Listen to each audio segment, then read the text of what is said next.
Hello, everyone, and welcome to my live session. If you are joining from India, good evening and happy Holi. Today's a big festival of ours. And if you're joining from the US, good morning. Okay, so today's session will be about meditation, and we're going to introduce you listeners to the concept of meditation. Uh, this discussion will be divided into three parts. First will be I'll be answering the five W's on meditation. Then we'll go to the types of meditation and we'll finish up with the benefits of meditation. So let's begin. Okay, so the five W's of meditation: who, what, when, where, why, and I'll stick in how there for you as well. So let's start with who. Who can meditate? Anyone can meditate. There's no restriction as such. You just have to have enough discipline to want to be able to sit quietly long enough to practice. Okay, so what is meditation? There's a lot of misconception on this. A lot of people think meditation clears the mind and it stops thoughts from coming into the mind, which is true. Ultimately, that is what happens. Your mind is cleared, but that's not how we get there. So what really meditation is it's a process of where thoughts are turned off by the means of observing them and taking a kind of a back seat to them and just observing them. And once you do that and stop taking active reactions to your thoughts or reactive thoughts themselves, that's when meditation happens. So let's go to the next, which is when. When can you meditate? Really, you can meditate at any time. A lot of people, including myself, like to do it in the early hours. There's also a Brahma Mudra, which is like hours of 3 a.m. to 5 a.m., where the energy is the purest that flows from the universe or the heavens or whatever you want to call it. So I don't find that time convenient. So when I meditate, I like meditating in the early hours, like 5 to 7 or something, before my day actually begins, where I'm fresh and I don't have any stale thoughts or energy lying in my body. Okay, let's go to the next W. The next W is where. So where can you meditate? Really, you can meditate anywhere. You can find a quiet corner. You can close your bedroom door and meditate. You can meditate on your chair. What I would suggest for beginners is that it be quiet, in a quiet place where you can recollect your thoughts and it not be disturbing. So I was just asked this question where I meditate. There was a certain meditative practice that I follow called pyramid meditation. There I used to go into a pyramid and meditate. And there it was different kinds of meditation. It was sound meditation, so we listen to music. There are different types of sound meditation. Going off on a tangent here because I will discuss different types of meditation later. But you just want to let if you're listening to music or sound, you want to let it be rhythmic. It's nothing that will startle you, like heavy rock or heavy metal. Okay, so the last W is why do people meditate? So people meditate to get to know themselves. To obviously, one of the biggest things is to calm your body, and calming your body actually, going off on another tangent, brings us to the effectiveness of meditation. So 80% of our energy, whether you believe it or not, is used up here. Feeling, thinking, our actions that we do are conceived in our brain, in our mind. So they're maybe mentally rehearsed here. And we think about them here before we actually behave them.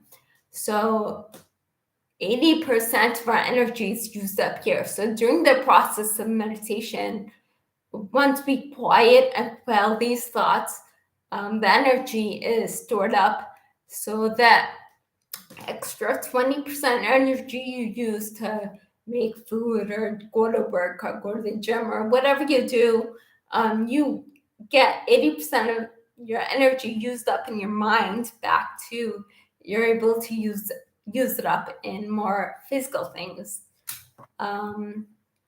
So that's why people meditate. So we went over who can meditate, what meditation is, when people can meditate, where people should meditate, and why people meditate. And last thing I want to go over with you guys is how to meditate. So I'm gonna, this isn't a W, but I'm gonna throw this in there. So how people meditate. So like yoga, meditation has branched off and it has many different forms. But at the core of it, you want to keep your spine straight. And why do you want to keep your spine straight? Because you want the energy to flow. What is energy? Energy can be your prana, so really air, universal energy, or light. However you want to define it, you let the energy flow through your spine, your nervous system, which is your chakras, how your energy gets to the rest of your body. So now let's go into the types of meditation. So like I said, there are hundreds and thousands of different types of meditation. So to name a few, we have mindful, we have mantra, we have upasana, and we have movement meditation. Mindful meditation is by far, I think, the most popular type of meditation. Mindful meditation is I think the meditation we're most familiar with. We see the photograph of Buddha sitting under the tree, sitting straight, sitting quietly, sitting in a quiet place. That's mindful meditation, where you want to concentrate on your breath or the sounds, or you think about not thinking. That's mindful meditation. So let's talk a little bit about the different types of meditation. All meditation, the ones that I just mentioned, mindful, mantra, movement, upasana, all meditation, including others, they concentrate on our five senses. So what are our five senses? Our five senses are hearing, seeing, smelling, touching, and tasting. Those are our five senses. So what's our biggest sensory organ?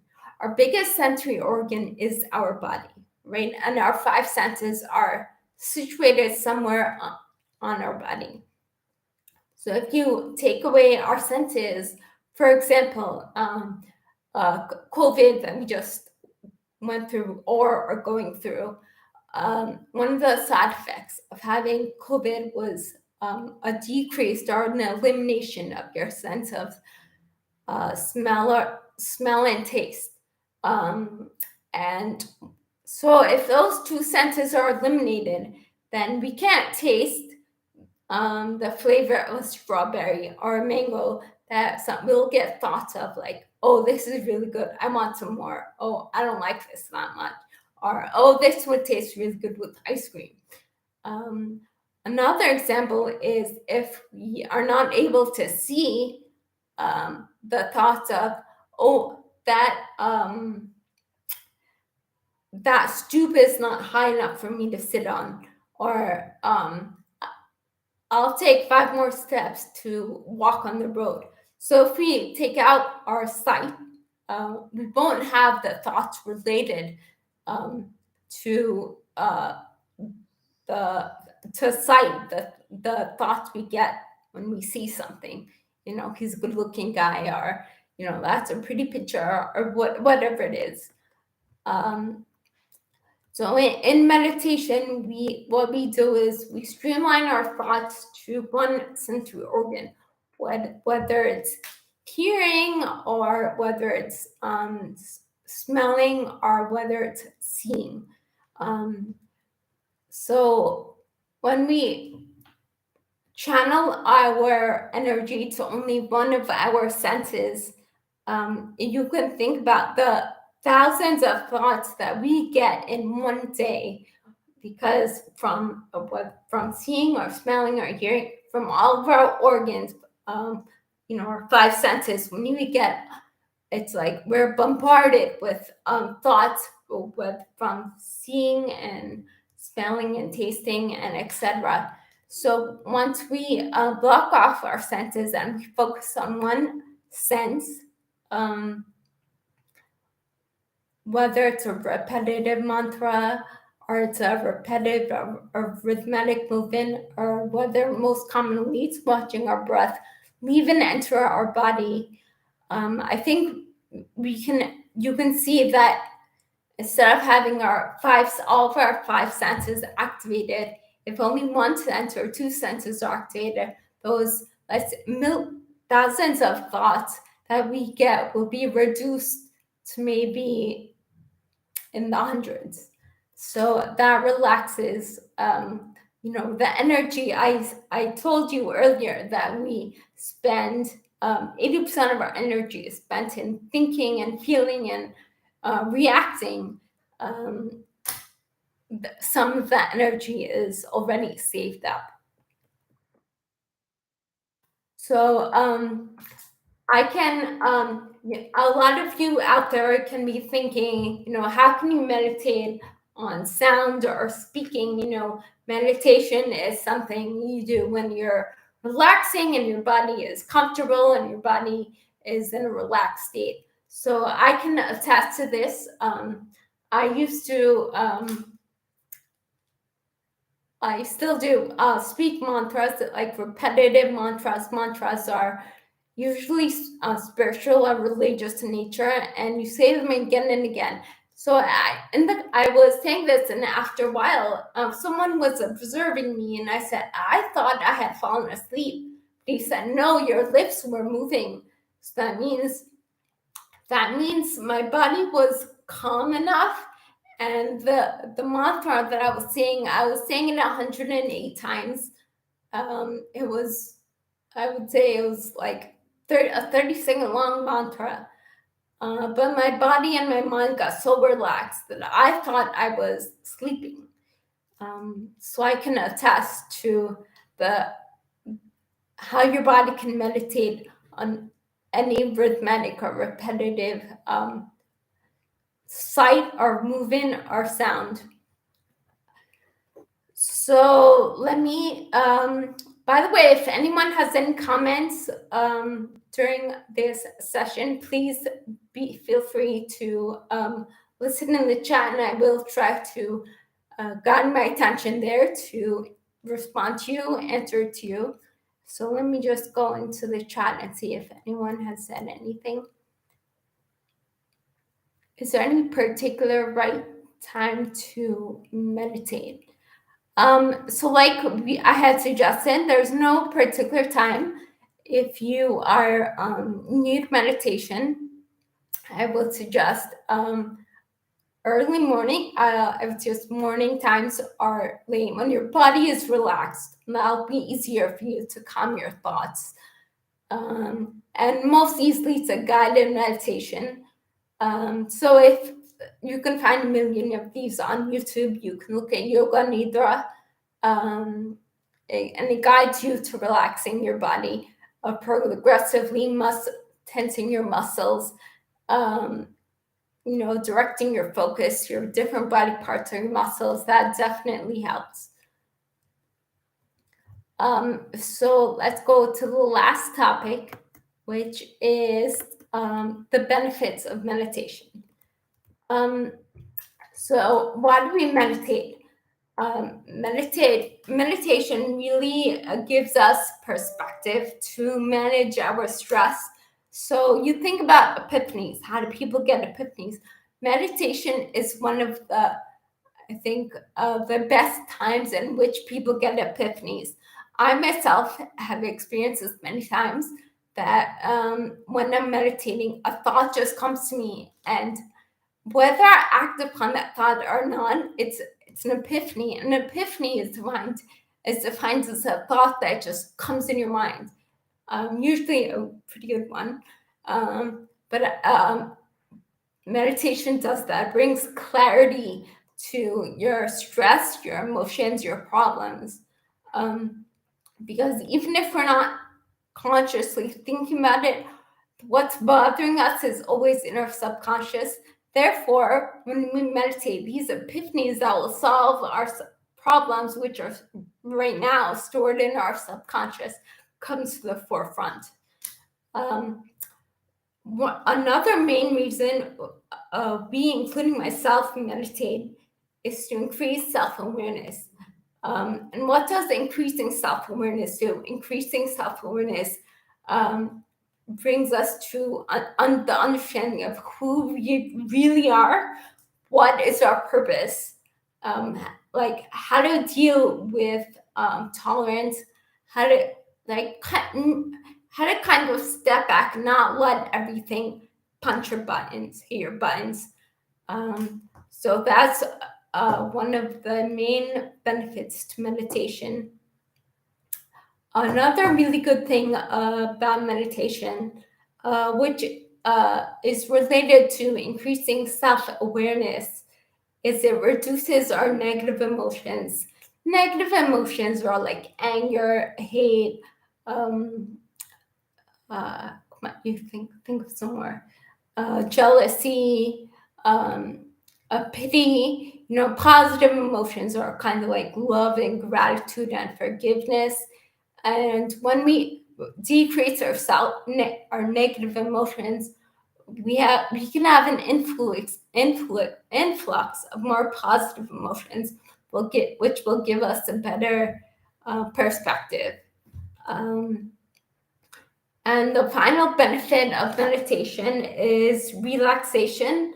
I think this is more of a no-brainer, but it must be said because it cannot be overlooked. So meditation relaxes us in many different spheres. So biological, it can help reduce your BP. It helps with heart issues, stomach issues, thyroid.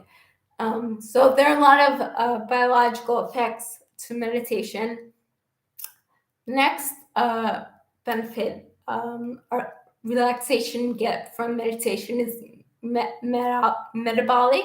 So with practice, meditation can slow the aging process in whatever way, large or small scale, but it can. And of course, it gives us energy. It relaxes our mind and our body, for whether you do it for 30 minutes, 1 hour, an hour and a half. There's no time limit to meditation.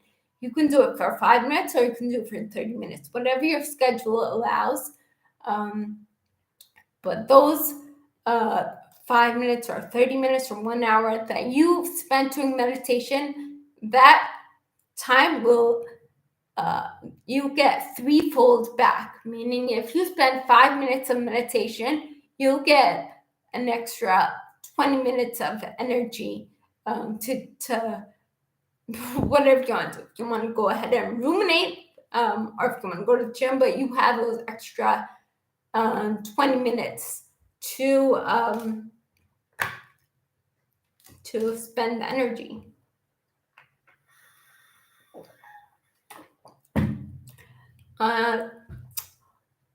I think the final type of relaxation meditation gives us is mental and physical.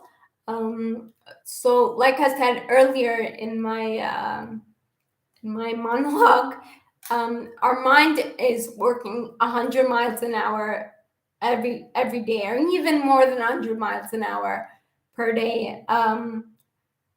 And this time of meditation, you're giving your mind, which is, I think, the mind is the part of the body, if you want to call it a part of your body, that works the hardest and the most and nonstop. It overworks actually, and it runs with us 100 miles an hour a day. And sitting for meditation during the day is super helpful because you give your mind a couple of minutes to relax. So if you want to analogize that, the body is like a car, and the engine is the brain, the mind that's continuously running. So if you spend 10 minutes a day to quietly clear your thoughts and concentrate, so you slow down your car, you slow down your engine. So when you restart it, you kickstart the car and the engine, it'll just go that much faster and further for you.